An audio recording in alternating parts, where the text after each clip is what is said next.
Pagkatapos ng gabing iyon, hindi na maibalik ni Ramon at Althea ang dating sigla ng kanilang mga sarili. Ang init ng kanilang pinagsamahan noong gabi ay tila naiwan bilang bakas sa kanilang isipan, ngunit hindi nila magawang ipakita sa harap ni Trisha ang kanilang nadarama. Nagpatuloy ang kanilang buhay bilang isang normal na pamilya. Si Trisha ay abala sa trabaho at madalas nasa labas ng bahay, kaya't madalas silang dalawa lamang ni Ramon ang naiiwan sa bahay. Ngunit sa bawat araw na dumaraan, nagiging mas mahirap para kay Ramon na iwasan si Althea. Isang umaga, nagising si Ramon at naabutan si Althea na nagtitimpla ng kape sa kusina. Nakasuot ito ng isang silk robe na bahagyang bumubuka sa dibdib at ang kanyang mahabang buhok ay tila bagong ayos. Hindi maiwasang titigan ni Ramon ang kanyang biyenan. "Good morning," bati ni Althea habang iniabot ang tasa ng kape. Ngumiti siya ng matamis. Tila ba walang nangyari noong nakaraang linggo. "Good morning, ma," sagot ni Ramon. Pilit na iniiwas ang tingin sa mapang-akit na suot ng biyenan. Umupo siya sa mesa at sinubukang ibaling ang atensyon sa kanyang cellphone. Ngunit si Althea, tulad ng inaasahan, ay hindi mapakali. Lumapit siya kay Ramon at dahan-dahang umupo sa tabi nito. Ang bango ng kanyang pabango ay agad na sumingaw sa ilong ni Ramon. "Ramon," simula ni Althea, "alam kong mali ang ginawa natin. Pero hindi mo ba iniisip na may dahilan kung bakit nangyari iyon?" "Ma, please. Huwag na nating pag-usapan yon. Wala nang dahilan para maulit iyon," sagot ni Ramon. Pilit na nilalabanan ang nararamdaman. "Pero bakit parang iniiwasan mo ako?" tanong ni Althea habang dahan-dahang inabot ang kamay ni Ramon. "Hindi mo ba nararamdaman na iba ang connection natin?" Biglang bumalik ang alaala ng gabing iyon. Ang init ng kanilang halikan, ang bawat haplos na nagdulot ng pagnanasa sa kanilang dalawa. Napapikit si Ramon, ngunit agad niyang inalis ang kamay ni Althea. Tumayo siya at lumayo. "Tigilan na natin ito. Hindi ito tama. Mahal ko si Trisha," giit ni Ramon, ngunit halata sa boses niya ang kawalang katiyakan. Hindi kumibo si Althea. Ngumiti lamang siya, ngunit sa kanyang mata, halata ang determinasyon. "Kung ganon, bakit hindi mo ako maiwasan? Ang totoo, Ramon, pareho tayong nagkakasala dito."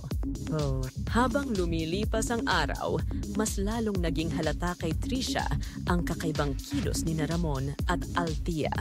Napapansin niya ang mga simpleng bagay, ang biglaang pag-iwas ng tingin, ang tahimik na usapan sa kusina, at ang tila pag-aalangan ni Ramon na lumapit sa kanyang ina.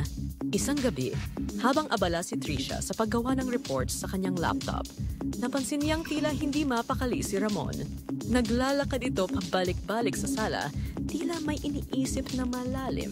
"Love, may problema ba?" tanong ni Trisha habang tumingin sa asawa. "Wala naman. Siguro pagod lang," sagot ni Ramon, ngunit halata sa boses niya ang kaba. Samantala, si Althea ay dumaan sa likod ng sofa, hawak ang isang baso ng alak. Ngumiti siya kay Trisha, ngunit mabilis na ibinaling ang tingin kay Ramon. "Mukhang kailangan mong magpahinga, Ramon," sabi niya. "Baka masyado kang stress."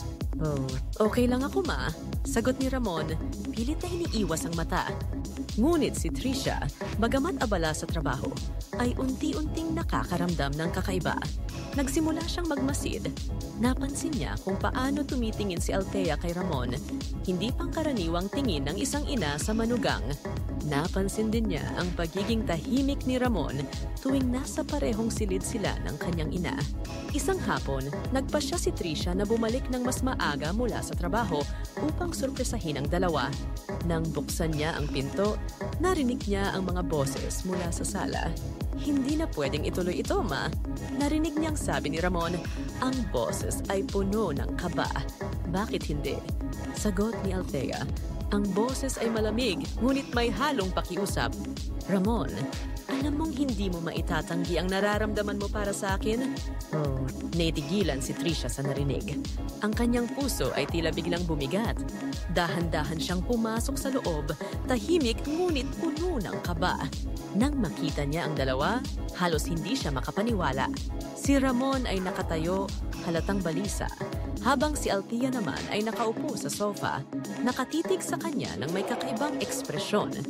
Nang magtama ang kanilang mga mata, alam niyang hindi niya na kailangang magtanong. Anong nangyayari dito?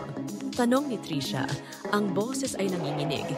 Biglang nagkatinginan sina Ramon at Althea. Hindi makapagsalita ang dalawa, ngunit ang katahimikan ay sapat na para kay Trisha upang malaman ang katotohanan.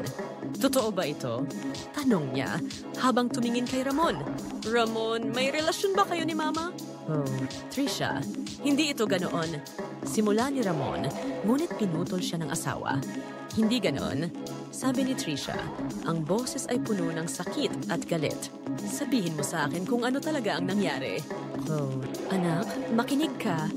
Sabat ni Althea, ngunit hinarap siya ni Trisha ng diretsyo. Mama, paano mo nagawa sa akin ito? Ikaw ang ina ko. Pamilya tayo. Hindi nakapagsalita si Althea. Sa unang pagkakataon, ang kanyang kumpiyansa ay naglaho. Trisha, hindi ko sinasadya. Pero hindi ibig sabihin ito na hindi kita mahal bilang anak. Hindi sinasadya? Paano mo nagawang hindi sinasadya iyon? Tanong ni Trisha. Halos sumisigaw na. Pinaglaruan niyo ang tiwala ko. Pinaglaruan niyo ang pamilya natin. Oh, tahimik na nakatayo si Ramon. Hindi alam kung ano ang sasabihin. Tumulo ang luha ni Trisha. Ngunit hindi siya nagpatinag. Tumakbo siya sa kwarto. Iniwan ang dalawa na nagkakatinginan. Walang masabi. Sa gabing iyon, nagkulong si Trisha sa kanyang kwarto, umiiyak habang iniisip kung paano haharapin ang masalimuot na sitwasyong ito. Ang kanyang puso ay puno ng sakit, ngunit alam niyang kailangan niyang gumawa ng desisyon. Ngunit bago niya magawang buuin ang kanyang plano, may kumatok sa kanyang pinto. Trisha, pwede ba kitang makausap? Tanong ni Ramon. Ang boses ay puno ng pagsisisi. Umalis ka! Sigaw ni Trisha. Ngunit naramdaman niyang nag-aalangan si Ramon sa likod ng pinto. Alam niyang ang relasyon nilang mag-asawa ay nagkalamat ng hindi na mababalik.